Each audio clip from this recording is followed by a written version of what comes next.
Hey everybody, I just finished my workout and I wanted to come and tell you about something that was maybe the number one thing that really held me back, even after I was a holistic nutritionist, even after I knew what to do before I mastered this thing. My weight was always an issue.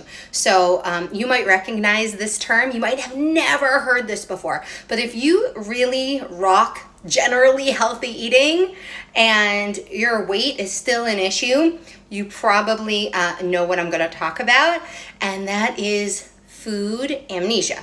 Have you ever heard that term? One of my clients actually made it up, and it was how she described the feeling of completely disassociating from her health goals, from how she feels after she eats something, from her body, from everything but the action of eating in that moment. And that was how she related to this feeling. And this was, I would say, if I had to pick the number one thing that I had to overcome to really lose weight for good versus feel like I was on this hamster wheel of just trying to be healthier and healthier and healthier. And what else can I take out of my diet so that weight just won't be an issue anymore? And that's the hamster wheel I was on when I first got my nutrition degree. And I saw how my emotions and all these things were affecting my eating. But then there would be these moments where I was just completely disassociated. For me, I called it at risk for impulsive eating, at risk for impulsivity, because I have so many people in my house with ADD, and I'm coming to understand their ADD kind of gave me that term, at risk for impulsivity. And I realized that even though I don't have ADD, I had this habit, this brain network of impulsivity around food.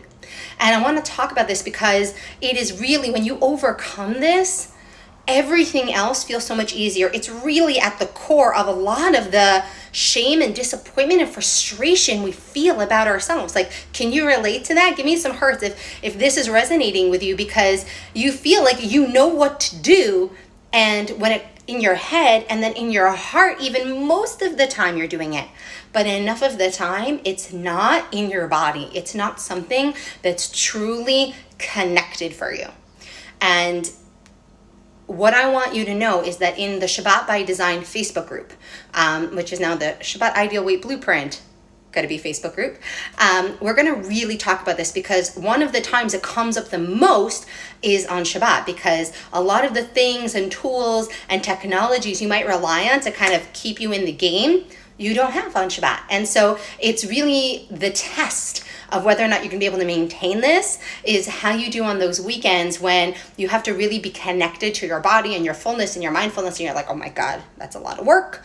I promise you, we're gonna really clarify and simplify it. So we're gonna spend 3 days, Sunday, Monday, Tuesday, just on this topic for complete free in that Facebook group. So reach out to me if you need the link. But I wanna give you something right now, because it's Thursday, that you can apply this weekend. So give me a heart, say yes, say I'm all in, say something to show me that when I come back to this video, I see that this was meaningful to you. This is something that you relate to, because it was something that was so critical for me to overcome, to have a better relationship with food in my body, no matter at what weight I was. And so no matter where you are on your journey, this is critical. So food amnesia, how do we start to overcome, or at risk for impulsive eating, whichever term resonates more with you.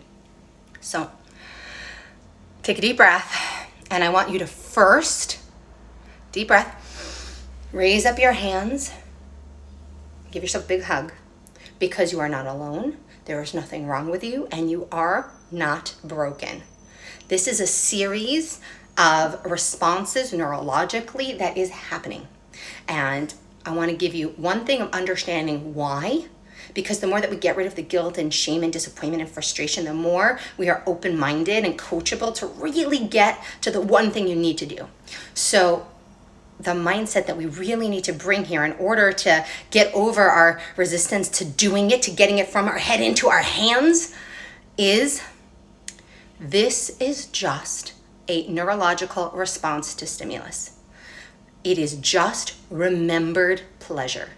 When I see that chocolate chip cookie My brain has so many years of remembered pleasure from eating that cookie. It is like a huge dopamine rush already in your brain. When you see that glass of wine, if you're somebody who's like a wine person, or you see that, babka cake in the Shabbat morning, you have so many years, you have so much emotional investment in this habit, in this thing, that your brain is completely overwhelmed and it is not coming into the frontal cortex to make a decision. So one of my favorite tools came from Mel Robbins, and this I want you to try, is the second I say, yes, I want that, and I want that, and I want that, bring it on. I want you to say, awesome, bring it on. 5, 4, 3, 2, 1. And instead of jumping into eating it, take a sip of water and then look at it. And this is absolute magic. I'm not joking. This is scientifically based.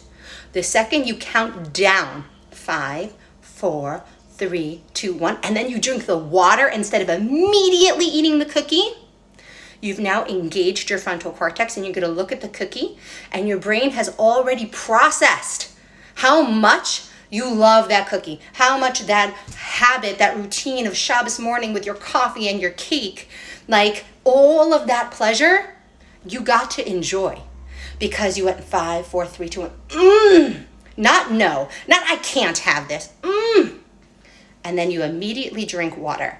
And what's magic about this is you're going to start to associate that drink of water with fully being seated in that pleasure center without ever having to eat the cookie.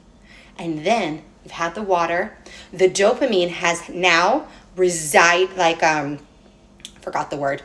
It's gone back down. And all of a sudden, you can decide whether or not that cookie is in alignment with how you're eating right now, if it's going to make you feel good, if it's not. For me, yeast, not so good for me. So is that something that's going to make me feel good right now? Is that something that's in alignment with my current lifestyle? Is that how I want to eat? So you can then make that decision, and all of a sudden, you've beaten impulsivity. You've beaten that old pleasure center, and you did it without missing out. You did it without saying, no, bad girl. Why do you even still want that? Of course you want that. It's remembered pleasure.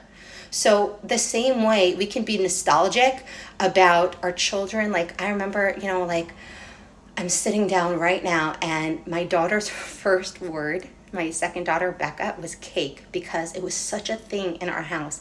And I can just see us sitting Shabbos morning at the kitchen table, and there was always this amazing cake, whether it was like a chocolate babka or a cinnamon babka or some big black and white cookies, and we'd sit down at the table, my husband and her, or me and my husband, and before he'd go to shul, we'd have this cup of coffee and this sweet treat. And it was so much a part of our lifestyle that literally my daughter, one of her first words was, she sat in her little high chair and she pointed to it, she go, cake, cake.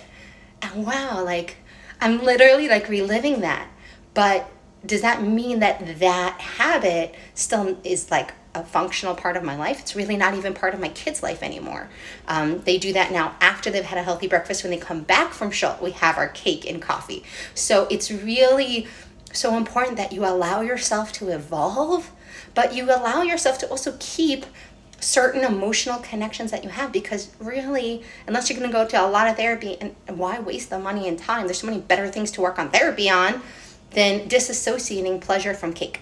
So take a second this Shabbos and truly live into 5, 4, 3, 2, 1, drink of water. And so what does that mean? That means you have to also do that extra step of always having a glass of water whenever you sit down to eat. Whenever you go into the kitchen, get a glass of water. Whenever you're leaving the kitchen, grab your bottle of water. Have your water bottle next to you. And anytime you feel that impulse, oh my God, that looks delicious. 5, 4, 3, 2, 1, drink the water. And all of a sudden, you've allowed the dopamine to get into your body. You've enjoyed that memory on a physical level. And you're able to make a decision from so much of a better place. So Shabbat Shalom. And if you want details on how to get into the 3-day training, please reach out to me.